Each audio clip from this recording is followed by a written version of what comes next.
Namaste, beautiful souls. It's Dr. Dani. I'm grinning ear to ear. I'm so excited to be here. This presentation is going to be really good. I do this about twice a year, and every time I do it, it gets a little bit better and a little bit more interesting and exciting.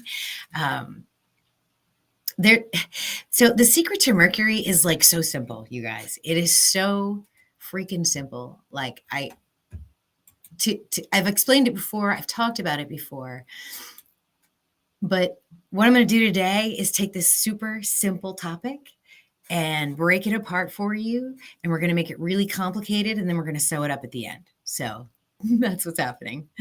But I think you guys will really like it. I claim to have hacked Mercury retrograde. That doesn't mean that I have hacked the troubles and the foibles of life, guys. Things still happen. It's just, can you be ready for it? Let's see. I'm trying to triple cast here on my platforms, but I had a little hiccup earlier today, so it might not actually be happening on the Facebook, but I can post the link later, and then I might have to re-upload it to Rumble because nothing's happening there either. But that's okay. You know, we're in the shadow period of Mercury, and Mercury is a trickster, so we'll just let Mercury be Mercury. Oh, did you get a commercial? Sorry about that. I don't know. These settings are so goofy, and YouTube and Rumble both do funny things with their advertisements. But at least you guys can hear me. At least we're here on a Saturday. Happy Saturday. What a magical day it is indeed. It is star date November 16th of 2024. In about 10 days, the trickster planet, the messenger, cosmic messenger, the one who travels to the underworld and back, is going to do the retrograde dance. And the reason I think this talk is so perfectly timed is because Mercury will also be moving through the stars of Scorpio and Ophiuchus, basically doing a little dance around the serpent bearer and the scorpion. And this is a big deal. When Mercury's here, it's not just about uncovering hidden truths, right? It's about like rediscovering ancient truths. It's about connecting to source, connection, source. Ophiuchus is source. The galactic center is source. And then Mercury is our cosmic channel. How's everybody doing? Has anybody practiced the light language yet? I haven't. I had to work Friday, so I did an all-nighter last night. Got to sleep a little bit, but I helped deliver a baby, saw a few ladies in the triage, and mostly just thought about this talk. So what I did is I put together a PowerPoint for you. And like I said, I'm going to take this really simple concept, and I'm going to break it apart, make you look at all the pieces. And then when you put it back together, hopefully y'all will be like, oh, wow, that was so amazingly simple. And hopefully it won't be too boring for you. I'm going to show you the sky. I'm going to show you how Mercury moves through the stellosphere. I'm going to show you what it looks like from a solar system view. We're going to see what it looks like standing on Earth, and then we're going to see what it looks like in a chart. And we're going to pick apart each little inflection point of Mercury, and we're going to really understand the ebbs and flows, the intensities that Mercury can have in its own frequency throughout its cycle, which is also a frequency. We live in nested frequencies.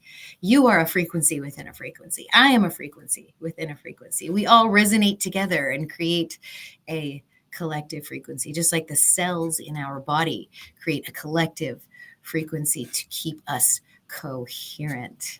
Okay, so let's see, who do we have here? We've got Desiree. Hey, Desiree, it's been a while. Nice to see you.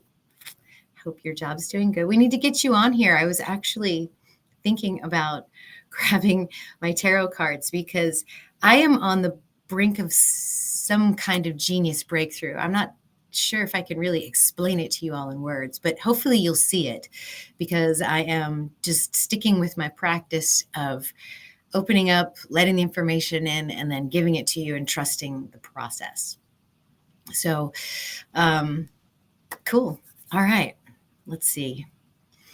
Who else is here? Lori's here. Thank you so much, Lori, for being here. We have Giancarlos Bicu. Greetings, errant astrologer. Thank you. Namaste. Thank you for coming. John Doe says, how's that for you, Desiree? My sun is in Ophiuchus too. Yeah. Ophiuchus sun. So you're going to have Mercury dancing around your sun for the next couple of months. Very nice. Okay, good, Desiree. Tell me when you're ready. We'll do it. Oh, and Ray's here. Good morning from Australia, New Zealand. Thanks for coming. All right, cool. Let's see what I have in store for you. I think two things I wanted to show you first, real quick. So I'll share my screen. Thing one is, I don't know about y'all, but I'm very much into the potential of a very near future where we are capable of things like anti-gravity and travel and things like that, and free energy. And this man right here, if you can see you can see my screen, is literally one of the most memorable figures, or at least he will be remembered in our current time. Okay, this man has figured out how to reconcile the very small science of quantum mechanics, the very big study of cosmological physics. He puts it together in a fluid model, and he brings back the ether, which is something that spiritual people and ancient civilizations have always known about. Now, this conversation that I'm pointing you to, the link is in the description, is a 3-hour conversation, but it is well worth your time. And anything else you can find out about Nassim, because he's been doing a bunch of podcasts, I want you to listen to his work. It's going to be very difficult if you've never heard him talk before, but stick with it. Listen to what he's saying, and then listen to him talk to someone else. Because the message he has is very profound. He's figured out something. He's figured out something that they've been trying to hide and suppress and keep from our collective for a very long time. It's called the lost century. So you guys can Google that too. So I really want to shout out this video. This kid actually looks just like Nassim, only a younger version. So and it was a very nice conversation. So I highly recommend that. The other thing, getting on topic for today, is this little short right here. So we're going to watch. What you're seeing here is Earth in the middle, the sun doing its revolution through our zodiac ecliptic. And then what we see from Earth as Mercury moves around the zodiac. Let's replay it. Oop, we don't want to watch that one yet. Let's go back. YouTube, don't be so rude. Okay, let me slow it down so you guys can really take that in.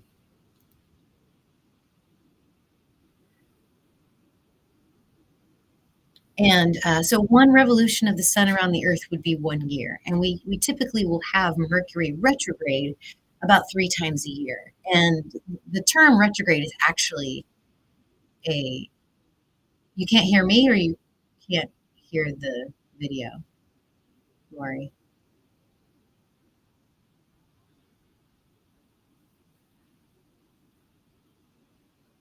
You guys should still be able to hear me. Oh, yeah. Oh, okay. Well, I think it's because I had the volume up. But anyway, just go to that link, listen to Nassim Haramein, look for his other interviews. He's absolutely amazing, and he will blow your mind. All right, let's back this up. Let's really take a minute to take this in, because this is very important to what we're going to be talking about. So we're going to do one revolution, which is a year. Now, this may or may not be actually how it moves, but this is what we see from Earth at any rate, okay? And 3 times a year, Mercury looks like it's going backwards. Okay. Now, what's really neat is you'll notice that these circles trace out sort of like an etch-a-sketch of this amazing sacred geometric pattern. And it takes literally 5 years for Mercury to do this. Isn't that amazing? And how many of these are there? There's 1, 2, 3, 4, 5, 6, 7, 8, 9, 10, 11, 12, 13, 14, 15, 16. There's 16 of them. So it's like a 16 loops within a 5-year period. So it's a resonance of 5 to 16. So just keep that in your mind, the resonance of 5 to 16. Because when we're talking about the cycles of these planets, and by the way, guys, this is not my only talk about the cycles of planets. I also address Venus cycles and moon cycles. And it's my thesis that the moon is our emotional and sort of upfront everyday karmic activities. And when we can manage our emotions, when we can work with those lunar cycles, when we pop out to the Mercury orbit, it's a totally different energy. It's not emotional. It's about making decisions that propel you forward on your destiny. It's almost like rewriting your program a little bit when you become aware of these cycles and you consciously work with them. So when you know where Mercury is in this path that it traces, you are going to be able to react consciously rather than unconsciously. The tricks of Mercury, you'll be able to take them with stride rather than feel like everything's crumbling down. The things that you need to rework, you're going to be thrilled that you get to rework. That's all about, that's, Mercury energy. We rework, revisit, review. And so when those times come, they'll feel very, very nice for you. Especially, guys, the key to Mercury cycles is literally mindfulness. You need to be talking with yourself the entire time Mercury is in retrograde. Actually, all the time you should be doing that, but especially during Mercury retrograde, because this is a very powerful time of manifestation. And for me, my thesis is that it is because of the distance between Mercury and Earth. Because you'll notice the outer rim here is much farther away than these inner hits. And they're cyclical, they're succinct. We know when they're coming. There's a pulse here with this energy that we are supposed to work with, okay? These planets do these dances to teach us these things. So that is that. I wanted to show you guys Mercury. Let me see if y'all have any thoughts about that. Let's see, who do we have? Desiree says, I love that. Beautiful. Gian asks, does Dr. Dani do personalized chart readings? I do. Yeah, you can email me or you can just go to my website. The links are below if you're interested. We can work together. I love helping people. Someone asked me the other day in an email, how did I get so smart? And I'm like, I don't think I feel any smarter than anyone else. I feel like I'm just someone who's just constantly curious. And so I know a lot about a lot of things, and I know a lot about one thing or two things now, basically astrology and medicine. And I guess because, those two sort of tie in the metaphysics and the quantum energy, I love studying that stuff too. So those disciplines, when you bring them all together, I think it brings a very unique perspective. And I've lived a very blessed life ever since I've picked up astrology and started working consciously with the lunar cycles, the Mercury cycles, and the Venus cycles.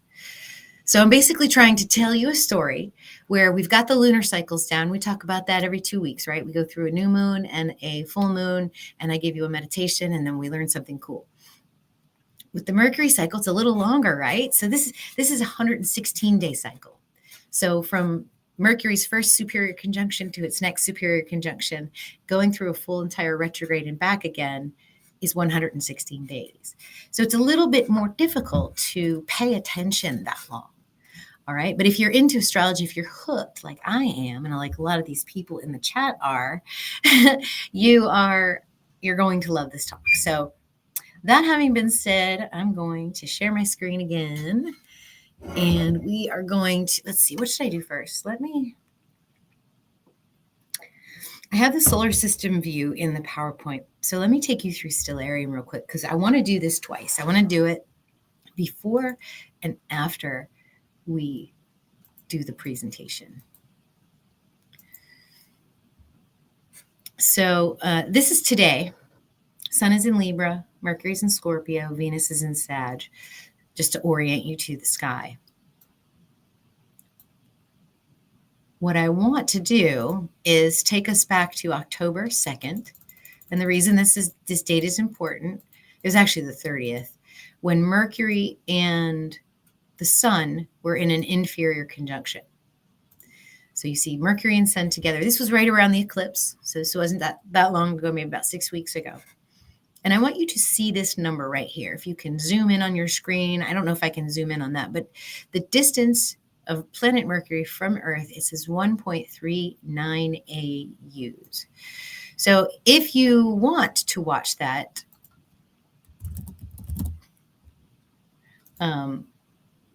while we click through the dates, that will be a very good thing for you to do. Or you can just watch Mercury and enjoy the ride. So here we go. I'm going to zip through the dates, and we're going to watch Mercury through its full cycle. So it's coming around the backside of the Sun, and we're moving into Libra for Mercury.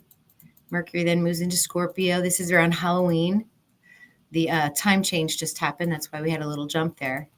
But notice how Mercury's AU number is getting smaller. That means Mercury is approaching us now. As Mercury comes around the backside of the Sun, Mercury gets closer and closer and closer to planet Earth. Okay, so watch the AU number, watch Mercury do its dance. We're moving into the shadow period where Mercury will cross over again. And now today is actually the maximum eastern elongation of Mercury. So basically what that means is that this is the farthest distance you will ever see Sun and Mercury from one another. This is why we don't see Mercury in the sky all that often. This is why when we look to the western sky at a time like this, the only way we can see Mercury is if the sky is perfectly clear and there isn't a lot of light pollution, but it can be done. I've seen Mercury a couple of times. Now is the time to do it because in just a few days, Mercury is going to zip past the Sun in front of the Sun instead of behind the Sun. So watch this. Look at the AU number now. It was 1.39. Now it is 1.01. So watch this. Look at them getting closer and closer together. Do you see that? Sun and Mercury. Mercury's basically stopping.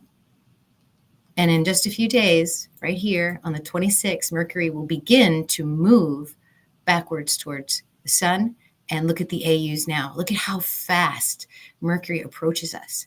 So even though we're in the shadow period and we're at the maximum elongation, eastern elongation of Mercury, that motion towards us, even though Mercury doesn't look like it's moving very fast right to left, is enormous in the front to back in the depth perception plane. Okay, so Mercury is, if you look down the road, there is a vehicle approaching quickly, and that vehicle is Mercury, and it's coming right towards us. Okay, so keep watching that AU number, keep watching Mercury and Sun. Mercury, look at how fast that is, right around the front of the Sun. And look at those AUs. Let's go back. I want to go back a couple of days. This is when Mercury is right in front of the Sun. This is the closest Mercury will be. Look, we're still retrograde.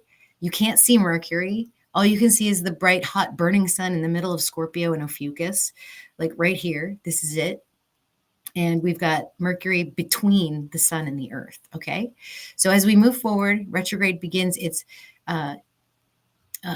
separating phase from Earth. So watch the AU. The number's going to start going up. Watch this.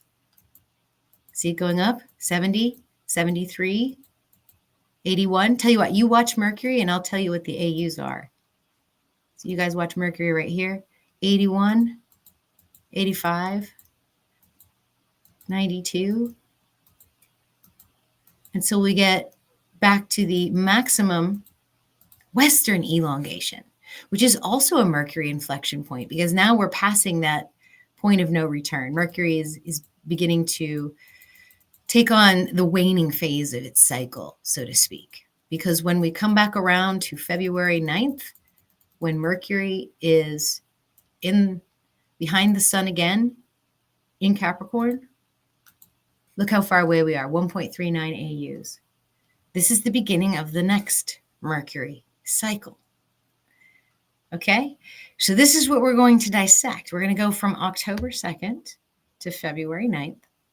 I'm going to show you exactly where in the solar system, in the sky, and on a chart, where Mercury is, what that means energetically, and then how you can work with it. So hopefully this will be really helpful for you. Like I said, this is once you get all this, once this sinks into your brain, you can integrate these Mercury cycles. You'll be like, oh yeah, I totally get it. And you will find that synchronicities line up for you. Things that might have been troublesome for you before, you sort of skate through or just misses you, that kind of thing. I mean, I'm seriously telling you the truth here. This is how it works. And I used to dread Mercury in retrograde because when I was in healthcare, I mean, I am in healthcare, but before I started consciously working with Mercury as a healthcare person, man, during this time of retrograde, things would go bananas. It was crazy.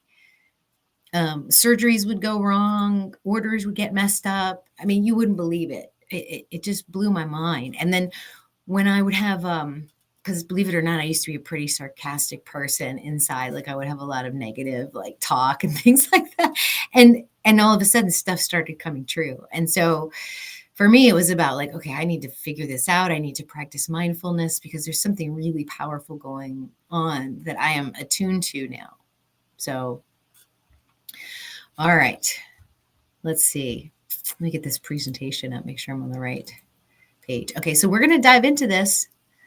So if you guys want to think about, oh, you were looking at Venus, right? Yeah. Venus is hard not to watch. I mean, Venus is the evening star right now. She's so beautiful. You guys, the Venus talk like this is even more amazing because we've got the moon with our emotional intelligence and consciously working with our emotions. And then we've got Mercury that consciously works with our thoughts. And in the whole meantime, you've got Venus, also an inner planet, also going to go through a retrograde very soon in the next 4 months, has a 584-day cycle. So it's not that you necessarily need to graduate and understand the Mercury cycle to get into Venus, but it helps because she uses Mercury and Moon to help with the creative process, the creative flow, the creative cycles, the ebbs, the flows, all of that. And if you want to walk in a flow state of life with synchronicities, manifesting easily, having things just sort of attract to you, this is one of the steps, understanding this Mercury energy. Swearin Celeste says, I was born during a Mercury retrograde. Oh, don't worry. I have a special slide for you at the very, very end. Okay. What do you do if you're born with a Mercury retrograde? You're a special bunch, and we'll talk about it. All right, guys, cool. Let me get into it. All my links are below if you want to work with me or learn from me. We have a good time. We did a Mars class this week. It was really good. I'm doing a new format. I'm actually feeling a little bit blocked about the next thing, the next immediate thing. Maybe I'll ask you guys about it at the end. Okay. Manifesting with Mercury, unlocking astronomical cycles. Here we go. So we're going to dive into this cycle that you just watched across the sky. We're going to look at it from a solar system view first. Then we're going to dive into the chart. But let's just get a feeling for what Mercury is all about. And I don't know if y'all remember The Office, but, there's all kinds of memes out there about blaming astrology for all the horrible things that go on in your life. But yeah, if you could just stop blaming everything on Mercury in retrograde, that'd be great. So here are the official dates of Mercury retrograde. It's about 3 weeks. What does Mercury do in astrology? Why do we care? Well, we tie this planet, this little zippy planet, to the Roman god of Mercury, the Greek god of Hermes. And this god would travel very quickly. The retrograde periods, even back then, they noticed would be full of mischief and mishaps and things like that. Mercury's role in the mythology was to travel to the underworld and to communicate between the dead and the living. And that just seems so appropriate because Mercury is traveling through the stars of Scorpio and Ophiuchus, which is sort of going to the underworld and back. So we have the energy of communication, speaking, writing, listening, processing information. It rules how we convey ideas, interpret information, and engage in dialogue. So it determines our communication style, whether we're more straightforward, nuanced, quick-witted, or reflective. Analytical thinking, curiosity, problem solving, the logical mind, the ability to retain and process knowledge. So it encourages us to move, to explore, to engage, and just to kind of bring in all perspectives, to just analyze and weigh everything. Now, the energies of retrograde, it's like communication, technology, all the things that Mercury is associated with become disrupted. And why that happens is because of this cycle. And I'm going to explain it to you. You're going to completely understand why you lose your keys, why you don't understand people, why they don't understand you, why the ex keeps coming back. You're going to get it. You're going to understand why, because of these cycles that we are working with. So a lot of times the best advice for Mercury retrograde is to just be cool. Like, don't get emotional. If things don't go the way you expect, be like Spock, right? Don't get upset, or be like Luke, use the force, just sort of breathe and get through it, and don't overreact to anything. It's also a good idea not to initiate anything, any sort of contract, anything that you'll be binded to, because you'll have to inevitably come back and revisit that. And that may not work out the way you thought it would. So Mercury retrograde can be very, very funny, but I actually look forward to this phase, because when Mercury goes retrograde for me, my cosmic channel just opens up. I mean, it's literally thoughts become things, and I've been practicing mindfulness and joyfulness, for years, and I'm getting better and better at it. And each time Mercury retrograde comes around, it's like a blessing. It's like a new shift in my creative endeavors, and I just thank Spirit every day for that. So here we go.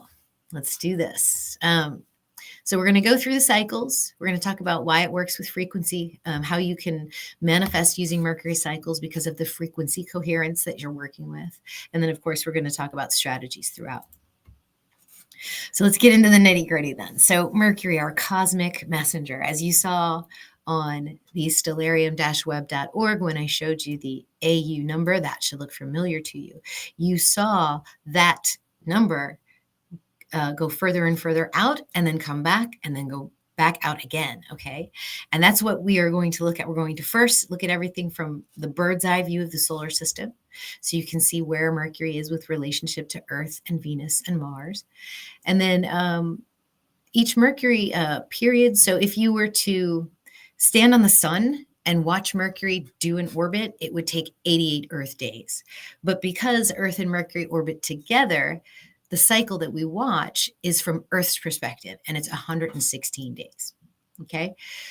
So speed, this is a fast little planet, 107,000 miles per hour. Like, how fast is that? That's around the Earth 4 times. Like, that's how quickly Mercury's moving. Now, the weird thing about Mercury, and also Venus too, is that its rotational speed is very, very slow. It, instead of, our Earth day, the rotation of the Earth takes 24.25 hours. Mercury takes 59 days. Venus takes 243 days to do one rotation, and she actually rotates backwards compared to every other planet. So 59 Earth days for one rotation of Mercury within one 88-day orbital period. It gives it a resonance of 3 to 2. So Mercury rotates one orbital rotation 3 times for every 2 orbits around the sun. You don't really have to memorize that. Just understand that there is a fractional resonance that goes on here, because when we talk about frequency, ratios are very important. Some ratios sound really good together, and some don't. Some sound dark, some sound joyful. Okay. So those of you that love music will understand this concept, because this is just to sort of emphasize the point about music and geometry and the ratios. That's all geometry is. Geometry is the ratios of the universe. And music is one of the most spectacular mathematical examples of these ratios. What you're going to see here is the full octave of the notes on a spread of piano keys. So it's all 7 white and 5 black keys. So it's all half steps. From one white key to the other key with a black key in the middle is considered a whole step, but I won't get into that. But what you see here is basically the entire octave. So we go from G to G. So it's like somewhere, that's the perfect octave. And then there's the perfect fifth, which is twinkle, twinkle. And then the perfect fourth, which is the bride here. Okay, so these ratios exist together, and when these sounds are played together, they sound wonderful. They make our ears smile. They make our heart open up. Okay, and these same ratios, these same musical geometries exist in our solar system. They exist in the cosmos. They exist at the atomic level. They exist at the quantum level.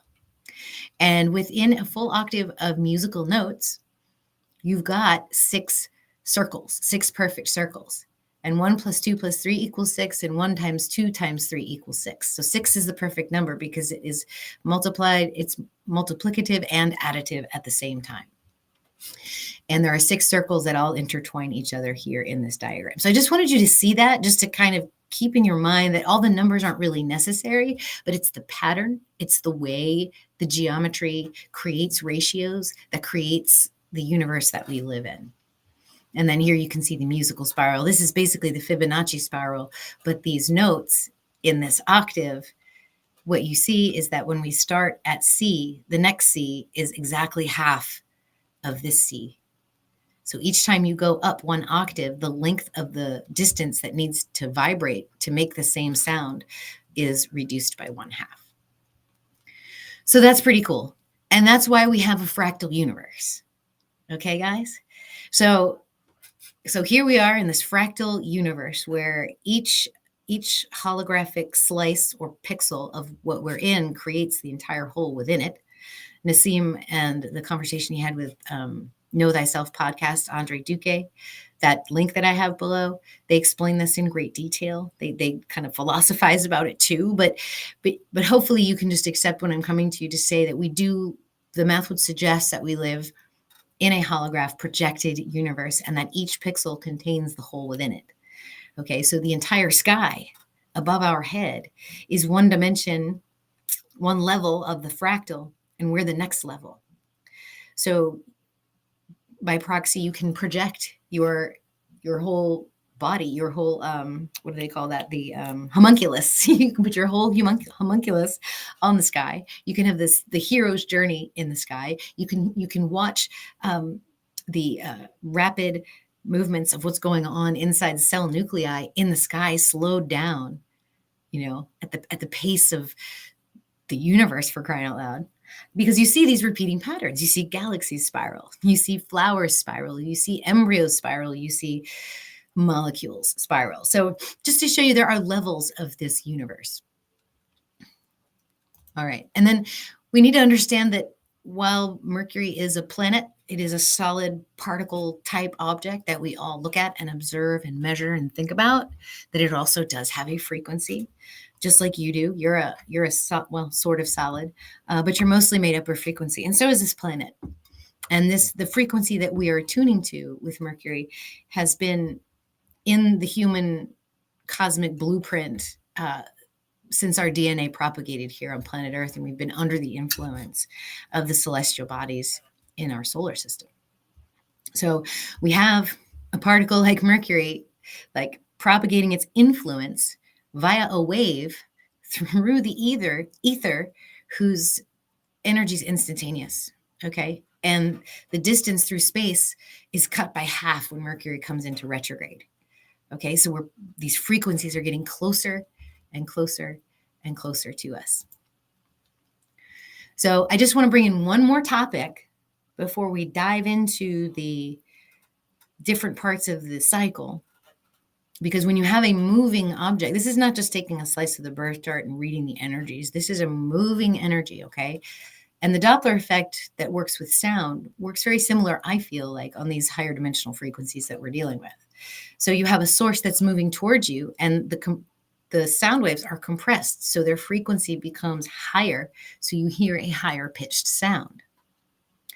And then when it's going away from you, you hear a lower pitched sound. So that's exactly what happens with the intensity of Mercury's frequency. When it gets real close to us and is approaching us very quickly, the energy level increases exponentially and then peaks when they're at the inferior conjunction halfway through around December 6th, and then it dissipates. Okay, so you have this tremendous source of just really helpful, very clear thinking manifestation energy if you know how to use it. If you're not consciously using it, you're going to just kind of fall into your own traps. All right, are you guys with me so far on that? Let me just see how you guys are doing. Warrior for Truth says, Dr. Dani, you take astrology to the next level. It's just where I'm at. I don't know. I can't help it. I think about these things. I wonder about the nature of the universe. I'm literally eternally curious. So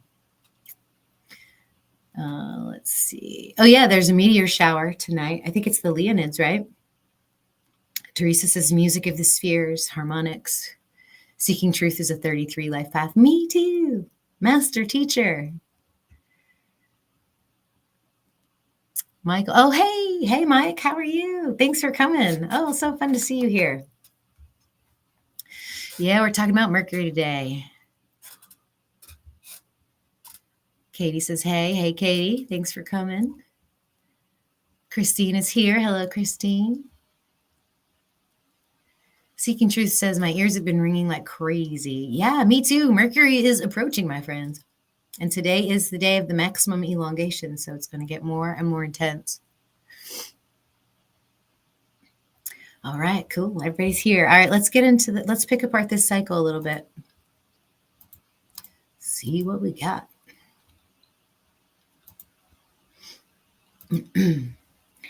Okay, so this is what I like to call an intensityogram.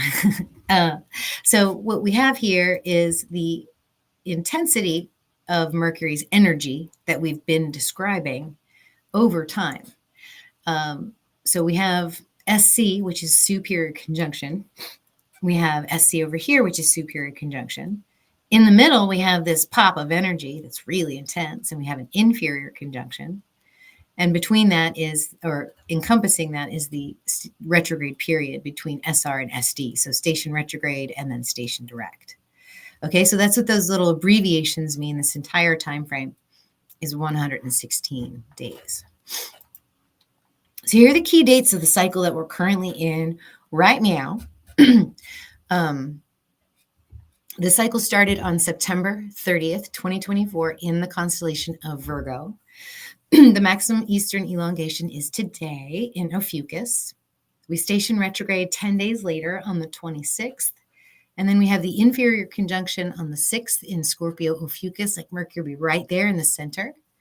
And then Mercury will station direct once again in Scorpio on the 15th. And our maximum western elongation, where Mercury is now the morning star instead of the evening star, we will see that on Christmas in Scorpio. On the 6th of January, Mercury will cross the galactic center. Okay, so this is why this is a really important Mercury retrograde, because I want y'all to do this right. The galactic center, whenever any luminary passes over it, there's a transformation. Okay, there's a death, there's a rebirth, there's an underworld visit, there's just, sloughing off, going into the void, reigniting your little spark, like from the never-ending story. That little boy is with the princess of Fantasia, and she hands him the last spark of Fantasia, and that's what happens right there in Ophiuchus. You're handed that little spark, and he's like, "What am I supposed to do with it?" And she's like, "Make a wish." He's like, "How many do I get?" And she says, "As many as you want." Okay, so this is the point, the starting point of creation. That's this galactic center. Okay, so Mercury is transiting over this spot on the 6th of January. Do we do this every year? Hell yeah. But do you want to use this reset? Do you want to use this to your advantage? Do you want to help others? Do you want to channel cosmic source information? There's so many applications for this if you wanted to use it. And then the next superior conjunction, the beginning of the next Mercury cycle, will begin on February 9th. Okay. So we're at day one of the cycle, September 30th, 2024 in Virgo. This is the superior conjunction. Do you see this? I'll zoom in this for you guys so you can see this really well. This is Earth, Sun, and then Mercury. Okay, so Mercury is on the other side. That's when it's the farthest away. That's when those astronomical units are 1.39. Okay. So what's this energy about? This is whenever you start a new cycle, just like a new moon, we look at what sign it's in and we say, okay, what does this energy feel like? There's been a lot of Virgo energy lately, right? And so we've got this energy into matter, matter into energy, the whole idea of helping matter go back to chaos and helping energy turn into matter. Virgo's like the gestation, right? The pregnancy, okay? Holding and growing the thing that can't take care of itself just yet, and then she releases it. It's the birth, and then you have the Leo energy, the child. But it's also the end of life. So Virgo nurtures those things that are dying that no one else wants to take care of anymore and helps them go back to the soil, back to the energy. This is very much what Virgo energy does. So the superior conjunction is like a new moon for us. It's going to seed intentions. It's going to seed ideas. It's going to seed plans. We're going to be getting ready for the next thing that we want to manifest or the next thing that we want to do. So Mercury will be in this space at the beginning, sort of, researching, analyzing, quantifying, thinking about it. So how does this thing die? How does this thing get born? How does this thing, how does a gestation actually happen? What's going on around us? All those questions. And so this is a moment of clarity and rebirth, especially for your mental cycles. Okay. It's a good time to let things go. Like if you don't want to, let the previous cycle go because it's a fresh new start. And especially when Mercury goes through a fucus. So we're asking, and this is what it looks like on the intensity gram. We're right here. Mercury's really far away. It's not perturbing our energy. It's a little harder to work with. I actually feel like the ideas are more scant. My conversation with my higher self, my mindfulness is a little bit more sporadic and scattered. I'm more prone to, just vegging out and watching something mindless instead of, actively trying to learn or to bring in anything new. But the best thing to do during this cycle is literally to set intentions, to send Mercury to the underworld behind the sun where we can't see Mercury, to send messages to the Lord of the underworld so that he can bring those messages back for you on the way back from the sun. So ask. This is where we ask. All right. So now we are moving into the maximum eastern elongation, which is today. This is where Mercury is. So do you see the difference? So here we've got Mercury behind the sun. Now we have Mercury coming closer. That AU, that distance between Earth and Mercury is starting to get shorter and shorter. But now we're in a fucus. So this is the stars of the ascended masters. And Mercury's not going to cross the galactic center until he goes retrograde through Scorpio again and then back through Ophiuchus. So we are literally doing that travel to the underworld to get and receive messages, to give and receive messages, and then for Mercury to come back and to transmit those messages to us. So this is the waxing phase for Mercury. This is like the first quarter moon, building the foundation from which you seek to manifest. So you've asked the question, right? So do you want something? All right. So let's say something just completely, it might need a couple Mercury cycles for it to fully manifest, but try something simple. What have I done in the past? Archaic's podcast is a perfect example. So June 4th, when Mercury was at the superior conjunction, I sent Jason an email. I said, I'd like to get onto your podcast and talk to your viewers about this kind of astrology because you guys are throwing around the wrong terms. And I just let it go. I left it at that. He's a busy man. I didn't expect him to answer. Well, wouldn't you know it, about a month later, I sent him another email. And then the moment that Mercury was at its superior conjunction, which was right around August 9th, I got a return email saying, all right, come on. So I asked and it was answered. And it was really kind of quick. I didn't plan it. I just was sort of an intuitive flow that day. And I said, oh yeah, Mercury's in superior. Let me just pop this out there and see if it'll happen. And then in September, I got to do the podcast and it was amazing. So that's how you do it. And it doesn't have to be big or grand things, just little things that would make your life better, make your life easier, make your life more exciting or fun, whatever it is you want to do. So just building the phase, building the themes. And it doesn't mean that it's going to just sort of automatically happen. If you think about it, act on it, do something. Mercury helps give you that energy a little bit, I think. So here we are. This went from a dark green arrow to a light green arrow, meaning that this is an inflection point. Today is an inflection point. So you're going to notice the energies actually shift today. And in the next coming days, you're going to see like things are going to get a little weird. And, my friends, Julie and Maria said it best, fuck you, Mercury, right? Because they tried to do a podcast and everything fell apart and they just kept trying to talk and it was crazy. So this is the green light. This is when it starts to get intense. Here we have the chart. Here we have the sky. So we've got Sun in Libra, Mercury in Ophiuchus, Mercury's down here in Ophiuchus, and here is the sun. So what you'll see now on the chart is that Mercury and Sun are going to get closer and closer together. I'm telling you guys, I'm picking the cycle apart because when we pull all this together at the end, you'll be like, oh yeah, that totally makes all the sense in the world. So station retrograde, 10 more days. Oh, Christine, I'm going to get into that. How does Mercury placement work during these times? It actually depends on which house Mercury is doing its dance. So you'll want to look on your natal chart and see which house Ophiuchus and Scorpio are in. Okay.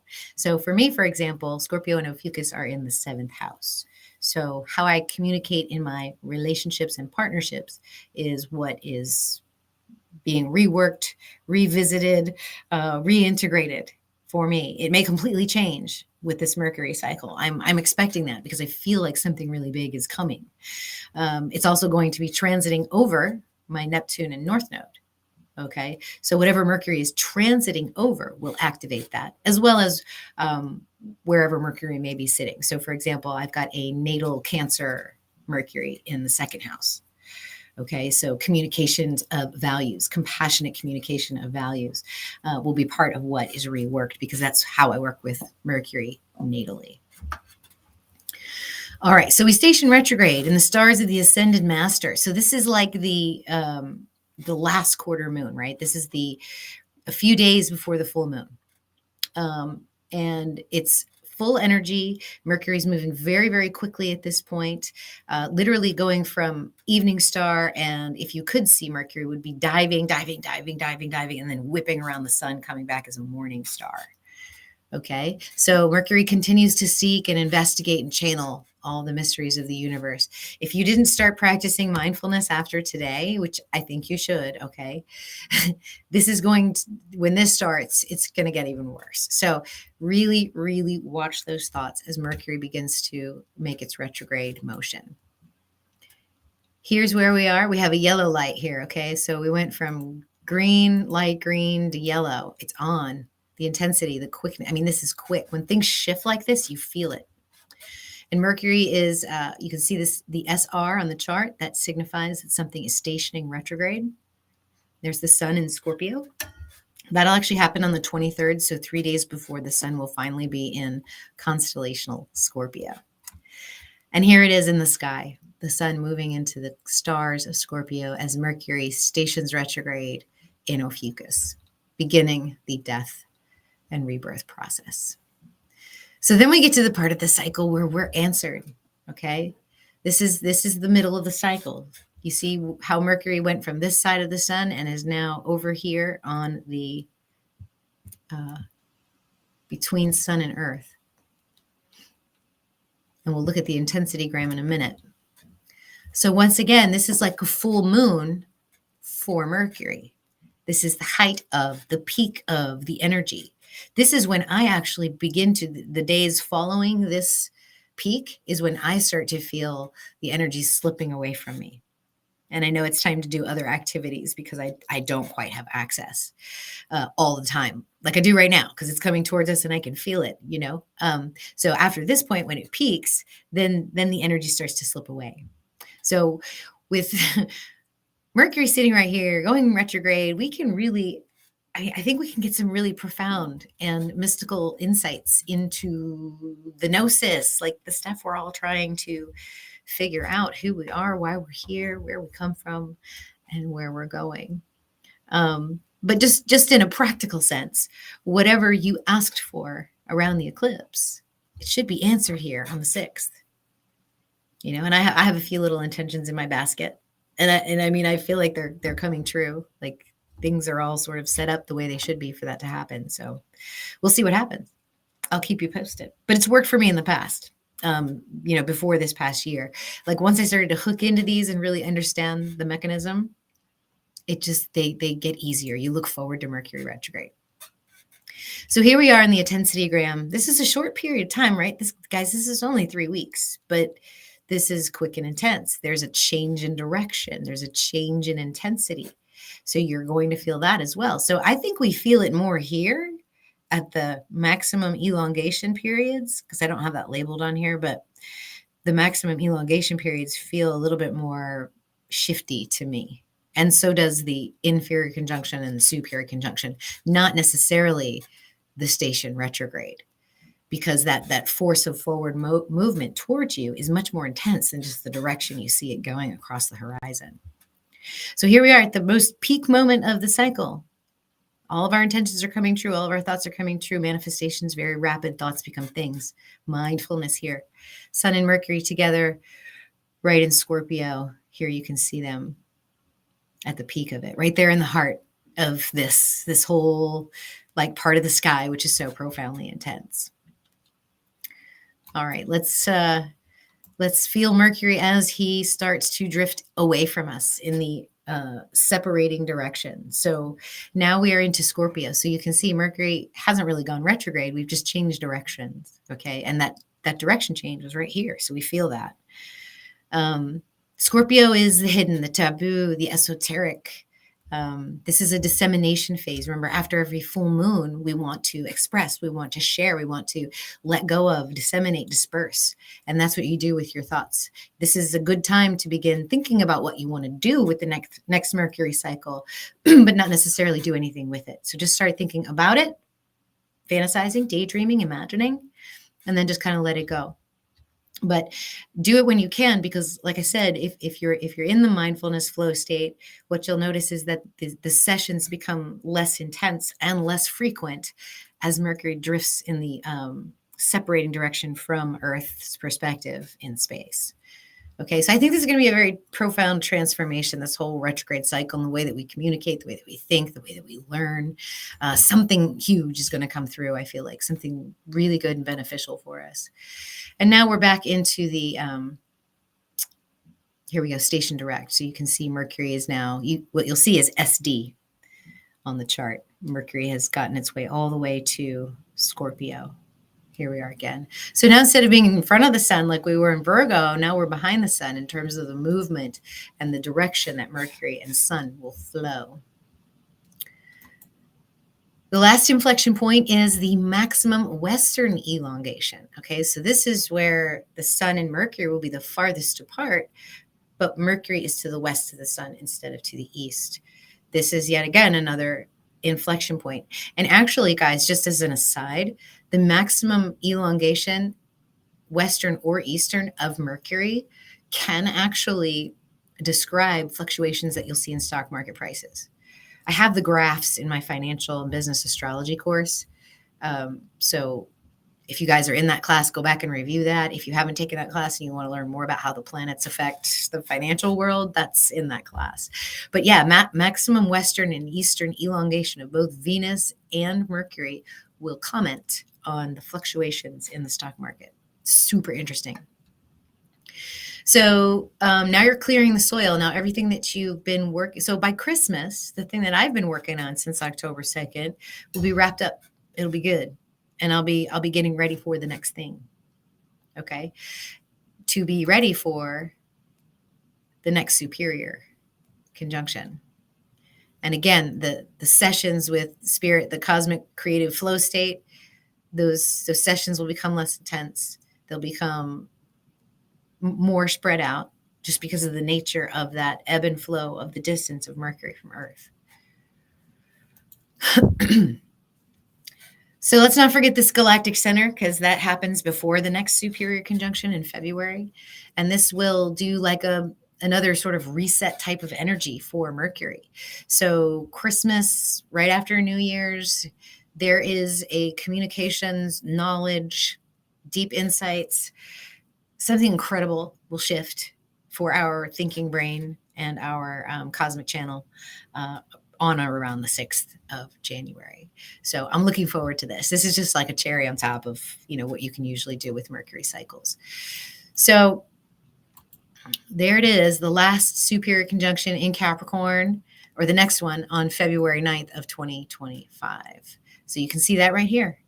So you guys will be ready for it because you've learned about these cycles. So when I speak to you, when I show you Mercury on a chart, or when I show you what part of the cycle we're in with Mercury, y'all will be able to understand this and know that, like, on days like today, we're about to get a big uptick in mental energy that can cause chaos.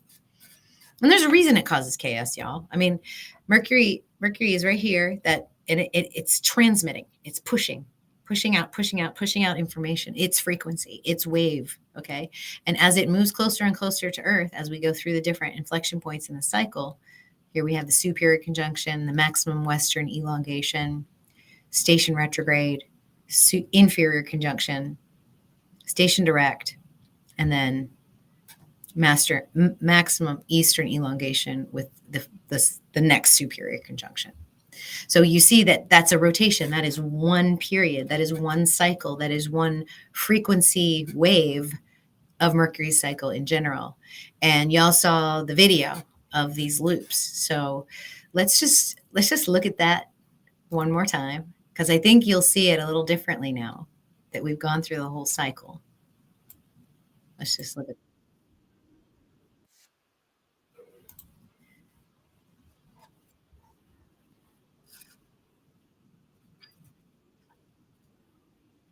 Does that look different to you? Does that resonate with you a little differently than just a beautiful graphic? How powerful this is. These bodies in the sky are enormous. They're huge, big, very, very big. I mean, they're not drawn to scale. Mercury's as big as the moon. Like 300 to 400 Earths can fit inside the sun. So that's what I just described to you. Now, we get, what do we say, 16 of these in a 5-year period with that resonance. So there's something to that. There's definitely something to that. All right. How do you guys feel? Because there's a little bit more. There's more. If you want more, I got more. We got to tie this into your chart. We got to tie this into why this affects you. So Seeking Truth says, I'm going to rewatch on the TV so I can see. Oh, good. Wonderful. Desiree says, it's amazing that the planets have such precise and regular cycles. Well, they do on paper. But I think in real life, I think realistically, they have a little bit of a wobble. That it's not quite perfect, because Mercury's orbit can actually vary from 84 days to 92 days. And its actual elliptical orbit, the shape of its ellipse will rotate itself. So its perigee and apogee point will rotate around the sun as well. Oh, Uma's leaving. Bye, Uma. Thanks for coming. So Ray has Mercury in the 12th house. Oh, Ray.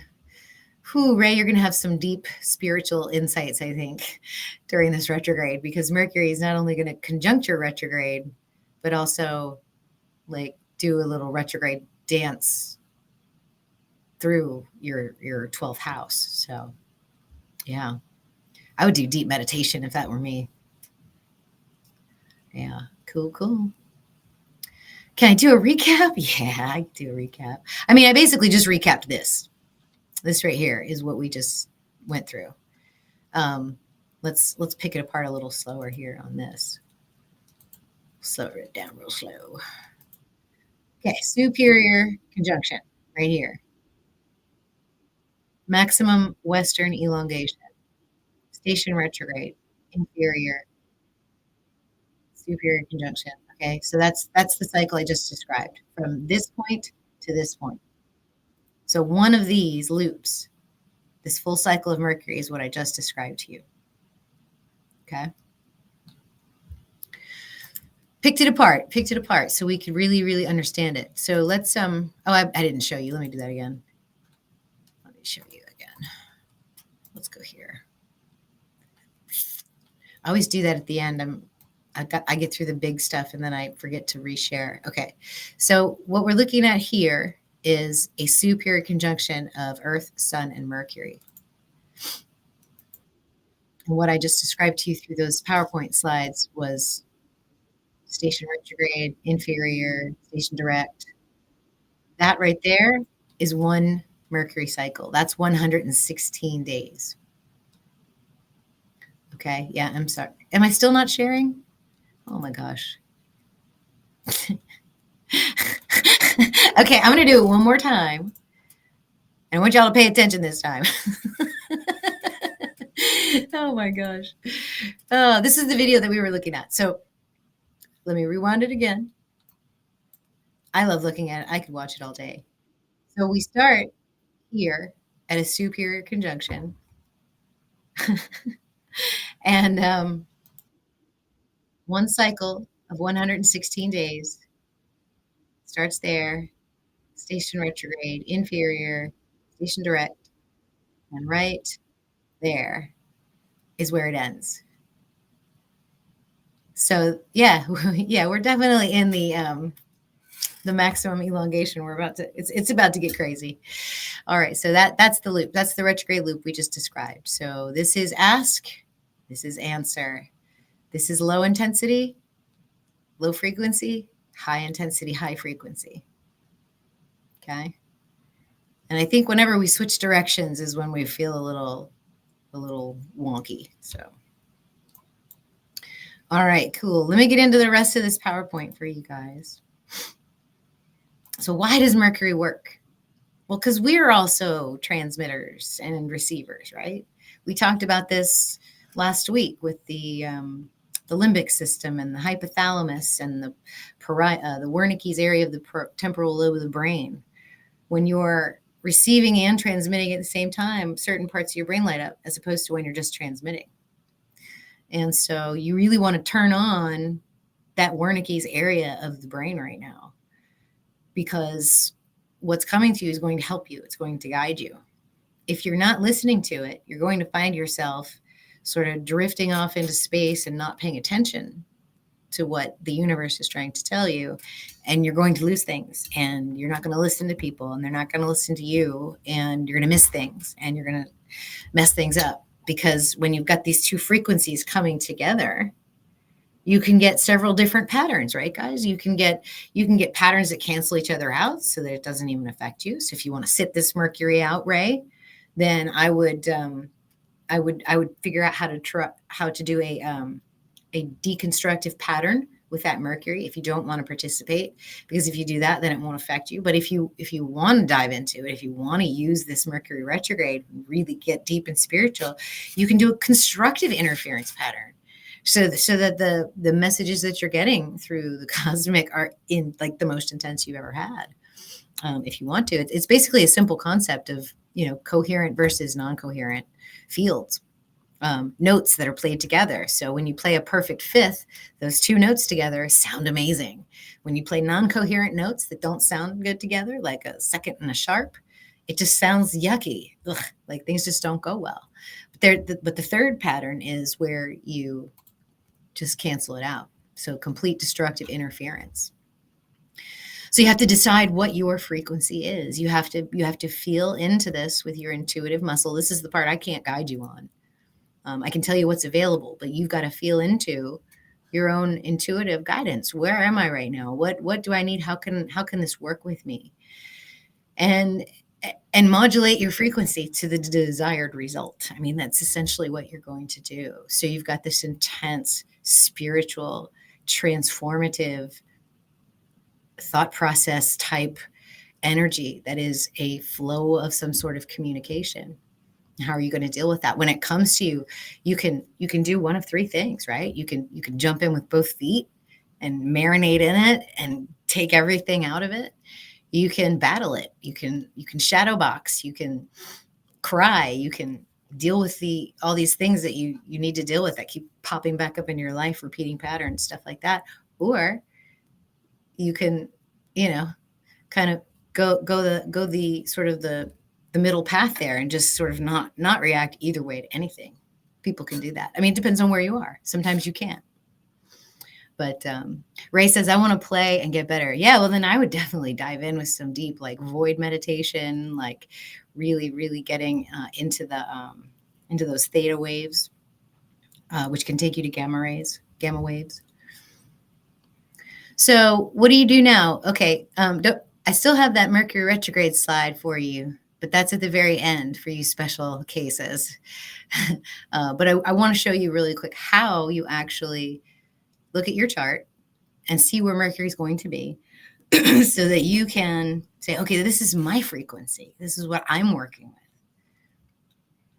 And I have to use myself as an example because, if I use you guys, then I don't know, I won't know the whole thing. And I don't want to put your birth charts up for the world to see unless I have your permission. And so maybe at some point we will do a thing where you guys can come on, or I can take questions where if you don't mind your chart being seen, we can do something like that. I'm open to that. Maybe next week or the week after, if Mercury willing, right? We can do something like that where you guys can ask me questions. If you're interested in that, please just give me a thumbs up. Let me know if you'd like to do that.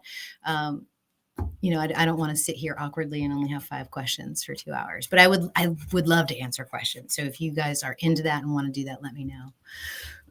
All right, here's the current sky when Mercury will be at the superior conjunction. Okay, so this is when the answer. This is the answered part of our phase. Okay, so this is when we're at this peak intensity and frequency, direction shift. We go from evening star to morning star. This is the chart. This is the 2-dimensional slice of the sky with the constellations. So what you want to do is you want to go to, I should have this ready for y'all.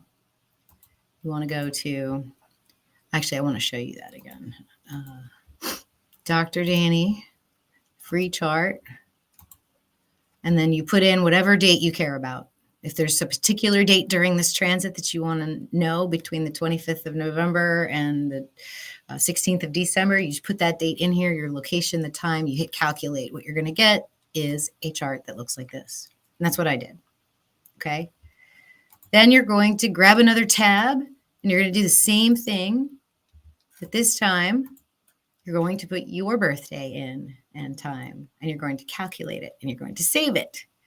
Okay? So that's what I did here. This doesn't cost you a thing. This is free. You can do it at my website, or you can do it at Mastering the Zodiac. We both have the same code running in the background. It's there for you guys so that if you're interested, this is how I did it. Like this chart calculator was my guiding light for about a year before I bought the software. I would go and I would do today's date, and then I would do my birthday, and then I would either print them off or I would look at them side by side with the 2 open tabs, or one on my laptop and one on my iPad. And I'd put them together like this. And I said, okay, here's my chart. Here's the Mercury retrograde chart. What do I need to know? My chart's an open book. You guys can, interpret it however it speaks to you. But this is where Sun and Mercury will be on December 6th for me. That's a pretty powerful spot in my chart. FYI, in case you didn't notice. It's conjunct my North Node. It's conjunct my natal Neptune. Trine my Sun. So like I have a Sun trine Sun. This is going to be a very powerful time for me to express intuitively into my relationships and partnerships the cosmic wisdom, right? Because Neptune's the cosmic channel, and Ophiuchus is the home of the ascended masters. So this is powerful stuff for me. This is going to be a powerful Mercury retrograde, and I hope you guys can appreciate that just by what I've shown you. So that's not all, though. I mean, so if Mercury and Sun are right there, let's see what else. Venus and Pluto are going to be conjunct. Okay, right here. Whoa, that's going to be a big day. Powerful creative energies. Like at the cusp of my 8th house, trining onto my natal Pluto. I mean, wow. So you see how I'm anticipating something kind of impactful here for me, but that's me, right? So your Ophiuchus and Scorpio in this particular chart is in the 10th house. It could be in your 5th house, in which case you'd have Ophiuchus and Scorpio down here. So that's why you that's why you look up your chart And then you print it off and then you write on it where the current sky is, which is this chart right here. You just sort of overlay it. Now the software has a function where you can make a double ringed chart, and that's super useful. But I'm just showing you how I did it, like without any spending any money. It's just a curiosity about what energies were coming for me. And I think if you all can do this, you're going to see patterns in your own life. You're going to see what's happening. You're going to anticipate the cycles of the slower moving planets. You'll definitely get your moon phase down. And if you get these Mercury cycles right, you're in for a real treat. And then Venus, of course, this is a much longer cycle. I get it. The attention span is so much longer. I don't think I've had somebody follow me for as long as 2 years, except for maybe like 4 people that have followed me for as long as one Venus cycle. But you will see as we follow Venus, the same kind of energy happens, but it's of a different flavor because it's not about the mind. It's about the creative energy, the power and the destruction and the ability to create. Woo, good stuff, guys. And then I've got Saturn. See, I'm not even done with my own chart. I have Saturn over Jupiter. So it's a Saturn trine Saturn, Saturn and Jupiter trine to Venus and Saturn. Wow. Uranus on my ascendant. Right there. Jupiter over my south node. Okay, do you see what's happening here? I'm also in a Chiron return. I didn't print up Chiron, but Chiron is, you can see right here. So I've got Chiron in my 11th house. And then Mars is going to do a little retrograde dance between my Sun and Mercury for the next 6 months. So that's what this Mercury retrograde is for me right now. Okay, it's big. It feels big. It feels important. It feels like something that I am definitely riding this wave, like Shaka's up. Let's go. I just think it's going to be good. All right, you natal retrograde children. I got a few thumbs up on the Q&A. If I get some more, I might do one. All right, Mercury retrograde and natal chart. So about 18% of you are going to have this. I know, Desiree, you do. So people with Mercury retrograde natally tend to already kind of get it. Like they already know how Mercury retrograde works. In fact, they're the ones who are like, what? I don't even feel it. Like I'm fine. Like, in fact, their ability to think and communicate and to channel gets better. It's when like they're doing better than, everybody else is doing during Mercury retrograde because they already get it. Whereas most people feel like they're fine when Mercury's not retrograde. It's just they're not fine. It's just not as intense. Those of you with Mercury retrograde are feeling like, most of the time you feel different in the way you communicate. You could potentially have learning disabilities. It's just because you process things differently. In fact, I think you're actually smarter than the rest of us. You usually see angles that most people don't see. Because if you think retrograde is sort of being behind something or going behind something or around something, while most of us can only see like straight ahead, you guys are able to kind of look at the back, look under it, look over it, and see everything. So it's the hidden energies too that you're tapped into because you see it, you definitely see it differently and communicate it differently and receive information differently as well. So, and you're definitely much more philosophical than the rest of us. So overall, a good thing. But now after reading this, hopefully you realize that you actually have a superpower because you are born with this intense Mercury energy. You probably, whenever we had that eclipse, it was probably a really scant time for connection to spirit for you because you had moon and sun and then Mercury was all the way behind all of that. But you're so used to intense Mercury energies and you just didn't have it. So that's you guys, retrograde. Oh, Desiree, thank you for the super chat. I think you're my first or second super chat ever. So I love you. Thank you so much. It's amazing. All right. Yeah, Desiree says sometimes it can be overwhelming. It's probably when we're not in retrograde that it doesn't feel so good. So, well, y'all, that is my presentation. Oh, Seeking Truth, thank you. 2 super chats in one live. That's so great. Y'all are warming my heart. Thank you so much. Yeah, I think I'm not sure what I want to get into next week. Um, okay, here's my dilemma. Y'all want to hear my dilemma? So I I've got one more planet class to do. It's Chiron. And every time I open my Chiron book or resources, or I start like letting things in to think about it, I just don't like, I get blocked.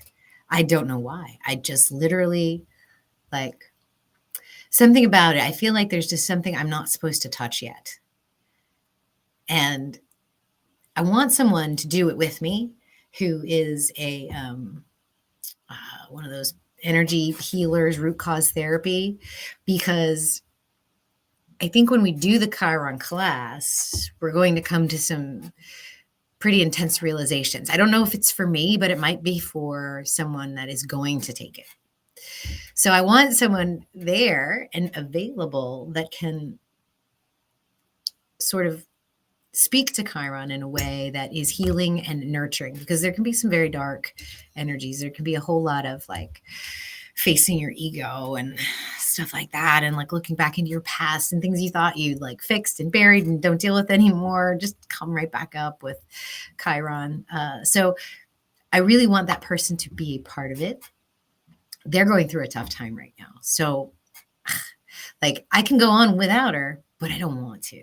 So that's thing two. So I have this energetic block to it, and then I really want to have somebody that I think embodies Chiron energy as a healer, teacher, and bring her on. So I'm hoping that'll happen, but I don't know the timing of it, because it's all around timing and stuff like that. So we could do a Chiron class with just me the second week of December.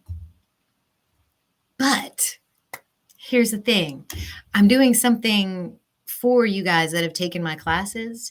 We're going to start having a more of a private setting for us where we can work a little bit more closely. Those of you that have taken my classes, those of you that are interested in learning, I'm going to have some offers set up for those of you that are already in it and those of you that want to join from like the bottom up and like start learning, basics, totally basics, with the idea of having those of you that are veterans sort of help out the ones that are coming in that want to learn this from the beginning. And I think with a nurturing community and my teaching style and you amazing people, we can really help spread constellational astrology. So I think I might wait. I might wait to do Chiron and maybe just give you guys a break and take December off and just do readings and just kind of go internal with this Mercury retrograde. And, when I get a blazing revelation, I'll just come on YouTube or Facebook and start talking at you guys. But I think I want to build that instead, without any pressure of having to worry about this person, because I think by the time we're through December, her issue will have resolved and we can just sort of have Chiron be as part of the energy of the stuff I'm doing next. So if you guys are cool with that, we might not have a class in December. Maybe what we'll do is just like the QA, it'll be like free. Everybody can just come on YouTube, or maybe I'll do a call or something like that. I don't know. Just so we can do it. No rush on Chiron. That's right. I loved Chiron right now, though, because of Ophiuchus and healing, and the sun's about to enter Ophiuchus in a few days.